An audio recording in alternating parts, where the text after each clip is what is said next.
Olá, gente. Hoje meditaremos no Evangelho de Mateus, capítulo 7, versos 13 e 14.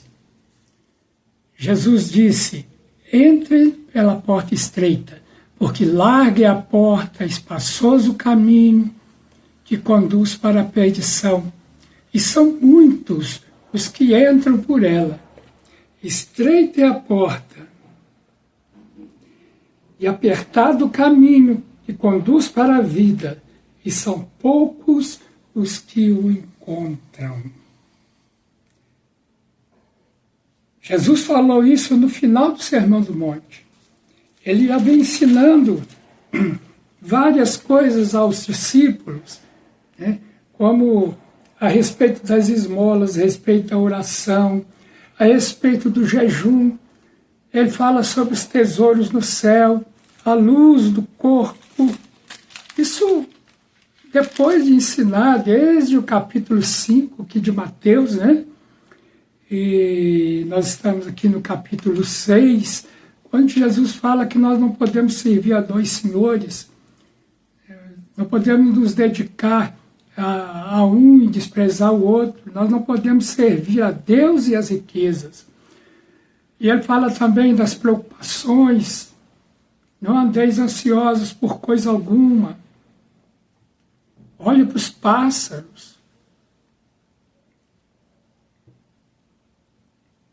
Ele depois fala sobre o julgamento, o hábito que muitos têm de julgar os outros. Ele encoraja a oração. E ele termina então dizendo: tudo que vocês querem que os outros façam a vocês, façam também a eles. E então ele cita a porta estreita. Ele diz: entrem pela porta estreita, porque larga é a porta, espaçoso o caminho que conduz para a perdição, são muitos que entram por ela. Estreita é a porta, apertado é o caminho que conduz para a vida, e são poucos os que o encontram. Mateus apresenta um contraste radical entre esses dois caminhos. O caminho largo que leva à perdição e o caminho estreito que conduz à vida. A porta estreita simboliza a escolha consciente de seguir a Jesus, de obedecer a Jesus e tudo aquilo que ele ensinou. Essa escolha ela é marcada por renúncia, por disciplina e compromisso, em oposição ao caminho fácil e popular que ignora a vontade de Deus. Quantos dizem que amam a Deus, porém não fazem a sua vontade? Jesus falou sobre isso, que aquele que faz a sua vontade, aquele que ouve o que ele diz e guarda, ou seja, pratica, esse é o que ama a ele. Esse tem comunhão com Jesus. Então, nós vemos que o significado da porta estreita tem a ver com a exclusividade. Não há uma terceira opção. Jesus apresenta apenas dois destinos possíveis. Jesus Cristo como porta. A porta estreita que representa o próprio Senhor. Jesus diz: eu sou a porta. Se alguém entrar por mim, será salvo. Entrará, sairá e achará pastagem.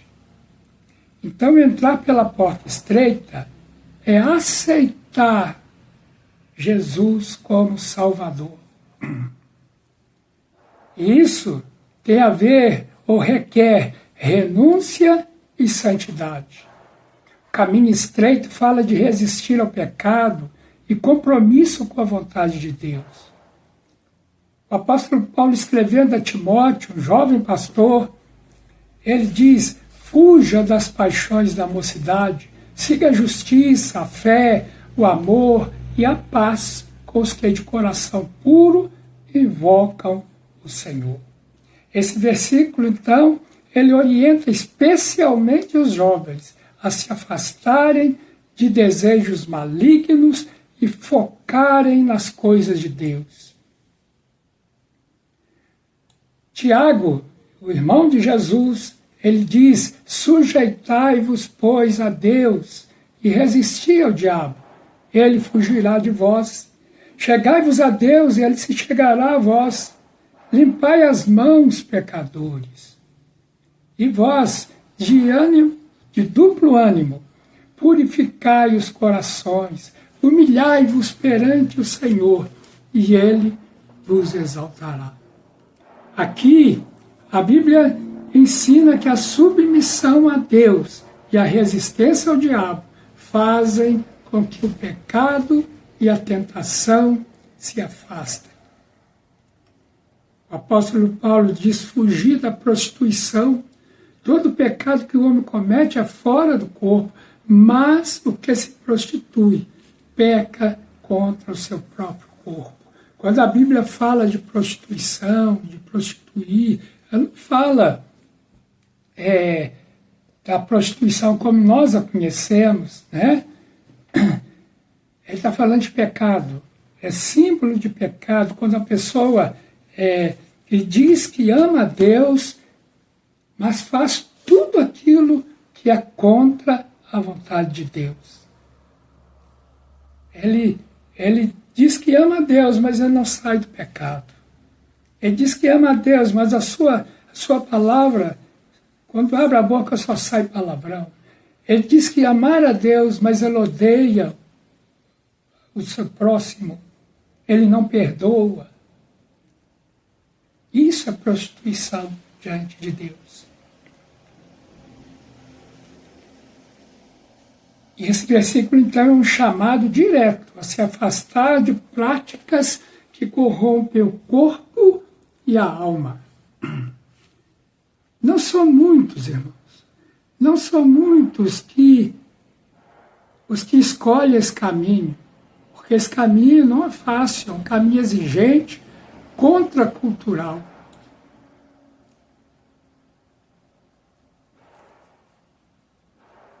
Portanto, quais são as lições que nós tiramos dessa passagem? Primeiro, discernimento nas escolhas. Nós aprendemos que nem tudo que é popular e fácil conduz à vida. Segundo lugar, a urgência da decisão. Jesus coloca a entrada pela porta estreita como uma escolha imediata e vital. Hoje é o dia da salvação. Jesus está te chamando hoje, não é amanhã. Ele está chamando o pecador hoje. Se arrependa. Receba Jesus Cristo como seu Salvador pessoal. Ele está pronto a perdoar os seus pecados, a perdoar os nossos pecados, a nos dar a vida eterna, a nos dar uma vida abundante, cheia da graça de Deus, uma vida abençoada, alegre, que não necessita de subterfúgios para ficar alegre, para ser feliz, para poder falar com as pessoas. Não, ele não precisa disso. Não precisa, aquele que ama Jesus, ele não precisa ser um alcoólatra ou viciado em alguma coisa para poder se sentir livre, feliz. Ele é livre porque foi para a liberdade que Cristo nos chamou. Essa é a verdadeira liberdade. O apóstolo Paulo vai dizer: tudo me é lícito. Ou seja, o que ele diz? Traduzindo para um termo dentro da nossa realidade hoje, ele está dizendo: olha, eu posso fazer o que eu quiser. E a verdade, Jesus não proíbe nada. Você pode fazer o que você quiser. Mas o apóstolo Paulo não para por aí. Ele diz: tudo me é lícito, mas nem tudo me convém. Isso é liberdade, sabe? É saber escolher o que te convém. Eu posso fazer o que eu quiser, mas jamais vou me deixar vencer para fazer aquilo que não convém, para fazer aquilo que é inconveniente, aquilo que vai de encontro aos princípios de Deus, à vontade de Deus.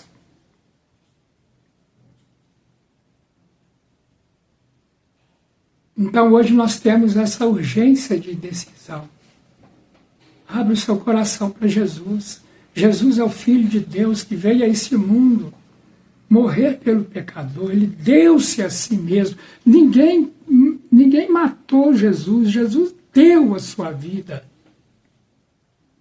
a favor do pecador.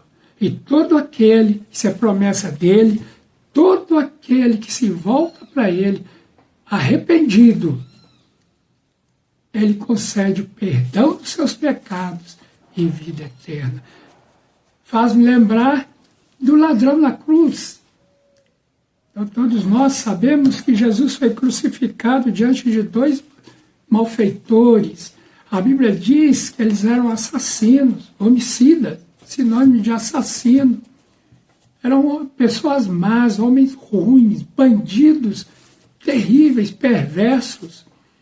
Matavam para roubar.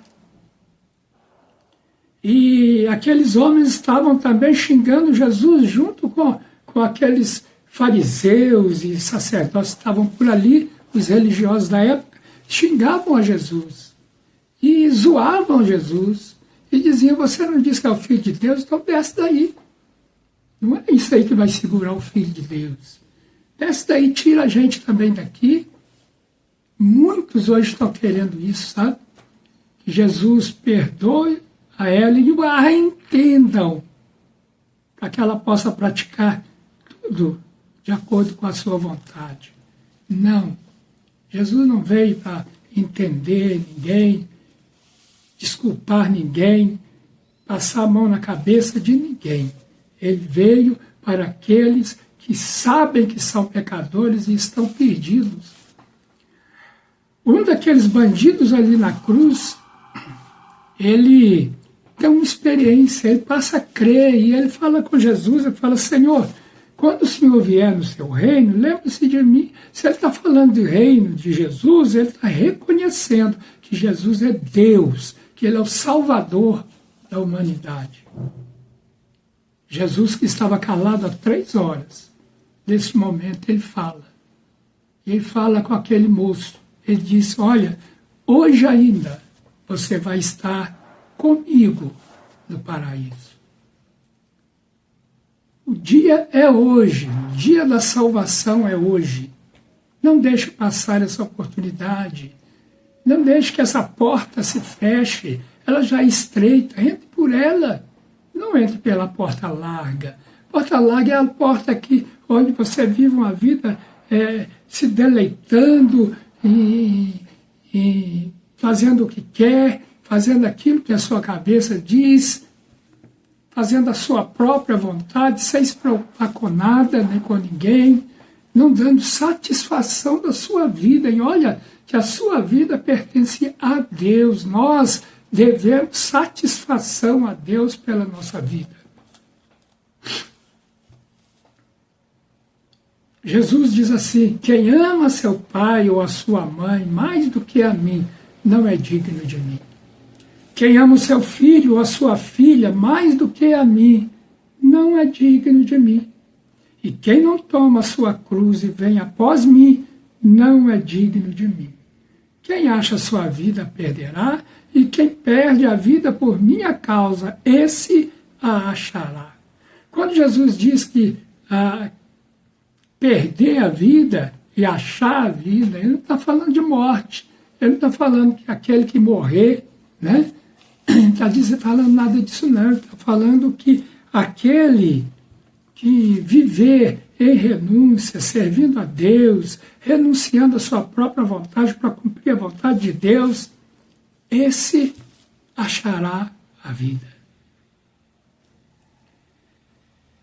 Em terceiro lugar, irmãos, vida comunitária. Mesmo que seja estreito esse caminho, trilhado em comunhão com outros discípulos. O Salmo 133 fala da excelência da união fraternal. Quando o salmista diz: Como é bom e agradável viverem juntos, unidos, os irmãos. Em quarto lugar, nós temos esperança futura. Apesar das dificuldades que nós podemos enfrentar nessa vida, vivendo uma contracultura, remando contra a correnteza, o destino final é a vida eterna. Essa é a vitória do cristão. Jesus disse: eu lhes dou a vida eterna, jamais perecerão e ninguém as arrebatará da minha mão. Aquilo que meu Pai me deu é maior do que tudo, e da mão do Pai ninguém pode arrebatar. O apóstolo Paulo pode dizer: agora, porém, libertados do pecado, transformados em servos de Deus, o fruto que vocês colhem é para a santificação. E o fim, nesse caso, é a vida eterna. Porque o salário do pecado é a morte, mas o dom gratuito de Deus é a vida eterna em Cristo Jesus, nosso Senhor. Quando nós vivemos nessa vida, entramos pela porta larga, vivemos uma vida libertina, uma falsa liberdade, fazendo a sua própria vontade, nós estamos pagando salário ao pecado. E o salário do pecado é a sua morte. Mas o dom gratuito de Deus é a vida eterna em Cristo Jesus. Foi para isso que Jesus veio. Jesus não veio ao mundo para curar ninguém, para fundar nenhuma religião. Jesus não veio ao mundo para se mostrar que era bonzinho, que Deus é bom. Deus é bom. Por isso Jesus curava. Ele via alguém que estava do seu lado, enfermo, né? Ele curava, porque ele é bom. Mas ele não veio para isso. Jesus veio para morrer pelo pecador. Ele veio para dar a sua vida na cruz do Calvário pelos nossos pecados. Mas a maior glória disso é que ao terceiro dia, Jesus não permaneceu na morte, ele ressuscitou. Jesus ressuscitou, ele está vivo.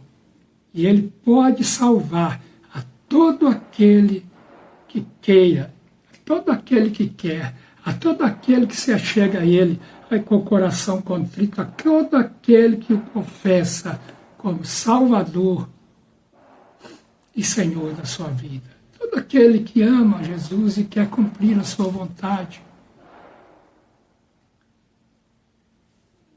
O apóstolo João, da sua vez, ele diz: estas coisas escrevi a vocês que creem no nome do Filho de Deus, para que saibam que têm a vida eterna.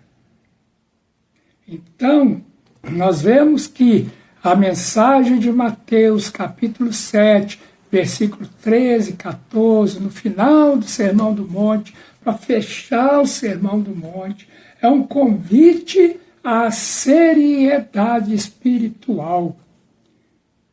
É ser sério espiritualmente.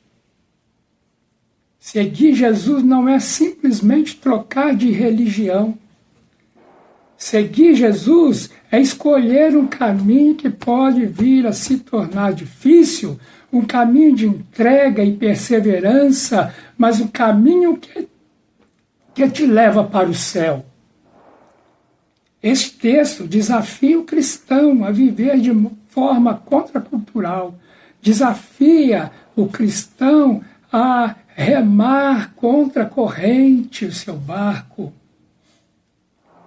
desafia o cristão a nadar contra a correnteza, desafia o cristão a renegar muitas coisas que são comuns a todas as pessoas no mundo, mas não são a vontade de Deus. Um caminho de entrega, um caminho de perseverança. Esse texto, então, faz com que eu desafie o cristão a escolher diariamente a porta estreita que nos escancara uma nova vida, uma vida com propósito, uma vida abundante, a vida eterna. Que o Senhor Jesus te abençoe.